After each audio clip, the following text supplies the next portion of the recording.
नमस्कार मंडळी, Sam's kitchen मध्ये तुमचं सगळ्यांचं खूप खूप स्वागत आहे। मंडळी, आपण आहे ना दिवाळी फराळ सिरीज चालू केलेली आहे। तर आजची आपली दुसरी रेसिपी आहे मस्त अशी खुसखुशीत सगळ्यांना आवडणारी चकली। हो, आज आपण करत आहोत मूग डाळीची चकली। आता या चकलीसाठी भाजणी पण नाहीये आणि तेलाचं मोहन पण नाहीये। मग नक्की आपण काय काय ऍड केलंय यासाठी तुम्हाला पूर्ण व्हिडिओ बघावा लागेल। दिवाळी विशेष मुगाची चकली करण्यासाठी आपण ना एक कुकरचं भांडं घेतलेलं आहे। त्यात ना बरोबर आपली जी आमटीची वाटी आहे तेवढी भरून मी मुगाची डाळ घेतली आहे। आता ही डाळ आहे ना स्वच्छ आहे ना 2 पाण्याने धुवून घेऊया। आता पाण्याने धुवून घेतली की ह्याच्यात डबल आपण आहे ना पाणी घालणार आहोत। म्हणजे 1 वाटी डाळ असेल तर 2 वाट्या पाणी घालणार आहोत। आता काय करायचंय, ही जी डाळ आहे ती 15 ते 20 मिनिटं छानपैकी भिजवून घेऊयात। त्यानंतरच कुकरला लावायची। कुठली डाळ आहे ना थोड्या वेळ भिजवल्याशिवाय अजिबात कुकरला लावायची नाही। आता ही आपण बाजूला ठेवूया। आता डाळीबरोबर आपल्याला अजून एक पदार्थ जो आहे तर तो कुकरला लावून घ्यायचा आहे। त्यासाठी मी अजून एक कुकरचं भांडं घेतलंय। त्यावर ना असं कॉटनचं जे कापड असेल ना ते घ्यायचं आणि असा खड्डा करायचा। यात आपल्याला सेम वाटीनी 3 वाट्या गव्हाचं पीठ म्हणजेच कणिक घ्यायची आहे। 3 वाट्या कणिक घेतली की 1 वाटी तांदूळाची पिठी घ्यायची। जर तांदूळाची पिठी अवेलेबल नसेल तर तुम्ही ना 4 वाट्या कणिक घेतली तरी चालेल। आता काय करायचंय की ह्याच्यात पाणी अजिबात घालायचं नाही। हे जे कोरडं जिन्नस आहे ह्याची आपण ना पोटली बांधून घ्यायची आहे। आता घट्ट पोटली बांधून घेतलेली आहे। 15 मिनिटं डाळ छान भिजली की त्याच्यावरच हे भांडं ठेवायचं आणि 5 शिट्ट्या आपण करून मस्तपैकी ना शिजवून घ्यायचंय दोन्ही। 5 शिट्ट्या झाल्यावर ना आपण गार करून घेतलेलं आहे। आता मी पहिलं पिठाचं तुम्हाला दाखवते। पीठ आहे ना एकदम असं कडक झालेलं आहे। हे आपण आता परातीत काढून घेऊया। हे आता मी ना याच्यातनं ओपन करून घेतलेलं आहे। तुम्ही बघू शकता असा कडक ना गोळा झालेला आहे। आता हा गोळा आहे ना आपल्याला असा फोडायचा आहे। असे ना बारीक तुकडे करून घेऊया आणि नंतर काय करायचंय की आपल्याला परत आहे ना ह्याची पावडर फॉर्म मध्ये पाहिजे ना तर त्यावेळेला आपण आहे ना मिक्सर मध्ये घालूयात। आपण ना ह्याचे तुकडे करून घेतलेत।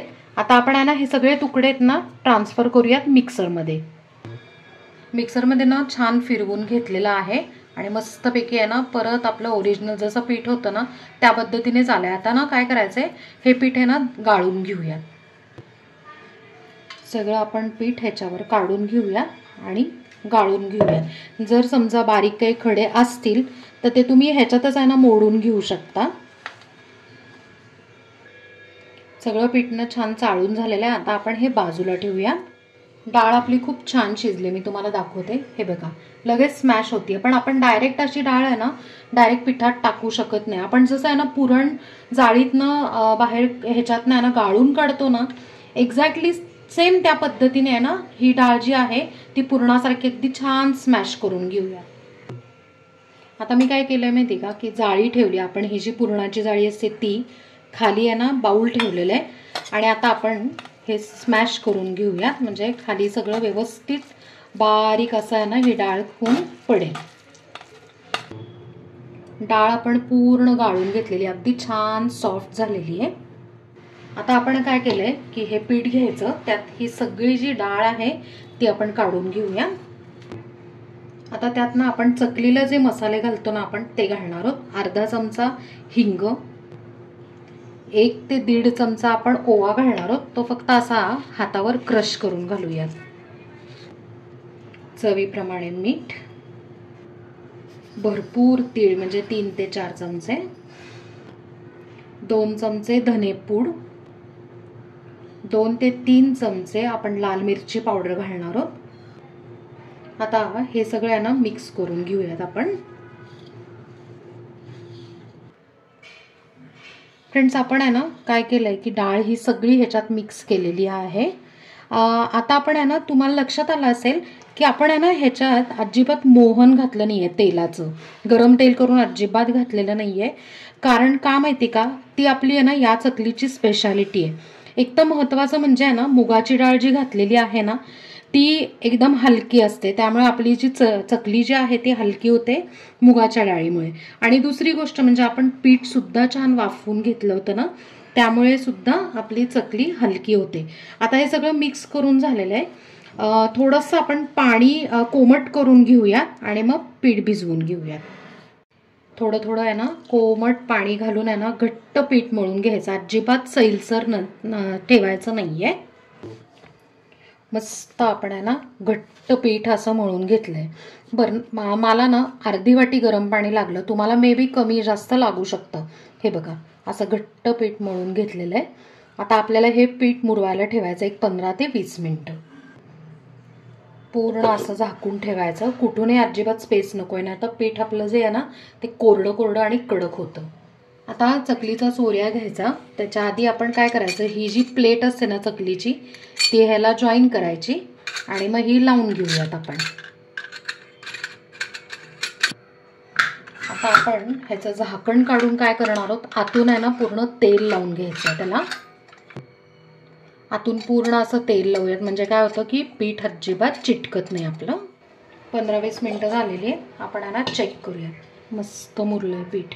आता आपण ना सोऱ्यामध्ये जेवढा गोळा बसेल तेवढा गोळा घेऊयात, हा बाजूला ठेवायचा आणि हा मस्त मऊसर मळून घेऊयात. हे जेव्हा पीठ आपण मळायला घेतो ना त्यावेळेला एका साईडला तेल तापवायला ठेवायचं लो फ्लेमवर, म्हणजे तोपर्यंत तेलही तापतं. आता आपण एक मस्त असा रोल करून घेतलेला आहे. रोल आता हा आपण सोऱ्यामध्ये घालून घेऊयात. फक्त छानपैकी दाबून दाबून भरायचा, स्पेस राहिली नाही पाहिजे, नाही तर मग काय होतं चकली तुटू शकते ना.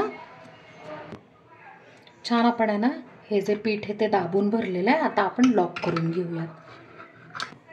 हा जो गोळा आहे ना तो आता झाकून ठेवूयात आणि प्रत्येक वेळेला आहे ना सोऱ्यामध्ये भरायच्या आधी गोळा छानपैकी आहे ना मळून घ्यायचा. आता सोऱ्याने आपण चकली पाडायला चालू करूयात. फारही पीठ आहे ना प्रेस करून बाहेर काढायचं नाही, नाहीतर काय होतं की तुटू शकते ना चकली, म्हणून. आणि तुम्हाला जेवढी साईज पाहिजे त्या पद्धतीने हे करून घ्यायची. आता हे जे टोक आहे हे इथे हलक्या हाताने जॉईन करायचं. ॲट द सेम टाइम हे सुद्धा जॉईन करायचं, नाही तर बऱ्याच वेळा काय होतं हे जरी आहे ना जॉईन केलं तरी इकडून आहे ना सुटू शकते. आपण आहे ना बाकीच्या चकल्या सुद्धा आता करून घेऊ. 6 चकल्या पाडून घेतलेल्या आहेत, अगदी मस्त एकसारख्या झालेल्या आहेत. आता आपण चकल्या तळायला घेऊया. इथे आपण तेल तापवायला ठेवलं होतं, थोडासा तुकडा टाकून बघूयात आपण. हे बघा मस्तपैकी बुडबुडे आलेले आहेत, म्हणजे तेल तापलंय. आणि आता ना मीडियम फ्लेमवर होते, आता थोडीशी आपण आहे ना लो फ्लेम करूया. हलक्या हाताने आपण आता चकल्या सोडून घेऊयात त्याच्यात. ह्याच्यातनं कढईमध्ये जेवढ्या चकल्या बसतील तेवढ्या आपण सोडून घ्यायच्या.